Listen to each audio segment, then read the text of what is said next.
Thank you madam, thank you madam. Career choices ரிலேட்டடாக doctor madam சொல்லியிருந்தாங்க. Scientific analysis பண்ணிட்டு அவங்களோட எபிலிட்டி என்னங்கிறத தேர்ந்தெடுக்கிறதுங்கிறது. இப்போ கரியர் சாய்ஸஸ் ரிலேட்டடாக மாணவர்கள் வந்து 10ஆம் வகுப்புலேயே ஒரு முடிவெடுக்கக்கூடிய ஒரு வாய்ப்பு இருக்குது. இதில் வந்து பார்த்தீங்கன்னா மோஸ்ட்லி ஆனால் மாணவர்கள் யாரும் அவங்களோட இன்ட்ரெஸ்ட் பேஸ் பண்ணி எடுக்கிறதில்ல. Majority of the cases friends எல்லாம் 11th போய் சேர்றாங்க.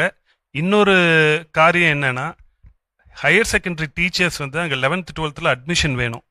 அதனால எல்லாத்தையும் வந்து நீ போய் 11th போய் சேர்ந்துரு, ஏதோ ஒரு போய் குரூப்பில் போய் ஃபிட்டின் ஆயிக்கோ, அவருக்கு எபிலிட்டி இருக்கோ இல்லையோ.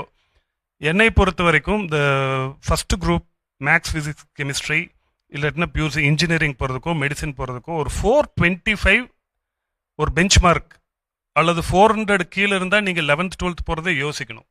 ஏன்னா நீங்கள் 11th 12th படிச்சுட்டு அங்கே வந்து நீங்கள் அங்கே இருக்கிற சிலபஸை கம்ப்ளீட் பண்ணி ஒரு நல்ல கட் ஆஃப் வாங்கக்கூடிய எபிலிட்டி உங்களுக்கு குறைவாக இருக்கும். இப்போ 400 கீழே ஒரு மாணவர் இருக்காரு, அவர் 11th 12th படிக்கிறாரு. நீங்கள் நல்ல கட் ஆஃப் ஏன் வாங்கணும் அப்படின்னு சொன்னால், நல்ல கட் ஆஃப் வாங்கினா தான் நீங்கள் நல்ல இன்ஜினியரிங் காலேஜஸில் கிடைக்கும். நல்ல இன்ஜினியரிங் காலேஜஸில் கிடைக்கலன்னா மேடம் சொன்ன மாதிரி கேம்பஸ் பிளேஸ்மெண்ட்லேயே வேலை கிடைச்சாதான் நல்ல சான்ஸ் இருக்குது.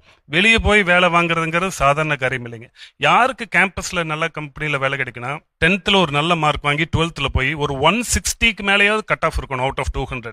அவங்களுக்கு ஒரு நல்ல கல்லூரியில் இடம் கிடைக்குது. நல்ல கல்லூரியும் பொழுது நல்ல பிளேஸ்மெண்ட் கிடைக்குது. அப்போ நீங்கள் மார்க் குறைவான மார்க் வாங்கி 350 இந்த மாதிரி ரொம்ப குறைவான மேத்தமேட்டிக்கல் அனலிட்டிக்கல் எபிலிட்டி இந்த எதுவும் இல்லாமல் நீங்கள் ஒரு இன்ஜினியரிங் காலேஜஸில் போய் ஒரு Tier 2 ஒரு Tier 3 காலேஜஸில் படிக்கும் பொழுது மாணவர்கள் வந்து அங்கே இட் லீட்ஸ் டு அன்எம்ப்ளாய்மெண்ட், வேலை வாய்ப்பின்மை இருக்கு. இன்னொன்று, பேருக்கு டிகிரி முடிக்கலாம், ஏன்னா அதுக்குரிய எபிலிட்டி இல்லாமல் நீங்கள் ஒரு கோர்ஸுக்கு போகும்பொழுது. இன்னொன்று, வேலை கிடைச்சாலும் வந்து குறைவான சேலரியில் வேலை கிடைக்கிறது, படித்து முடிச்சுட்டு சம்பந்தம் இல்லாத துறையில் வேலை செய்கிறது, இதெல்லாம் வந்து பின்விளைவுகளை வருது. அப்போ மாணவர்கள் வந்து ஒரு குறைவான மார்க் வாங்கும் பொழுது அதற்கான வேற கோர்சஸ் அவங்களுக்கு ஏற்ற மாதிரி பாலிடெக்னிக்ஸ் இந்த மாதிரி கோர்சஸ் படிச்சாங்கன்னா இங்கே வேலை வாய்ப்புகள் அதிகப்படியாக இருக்கு.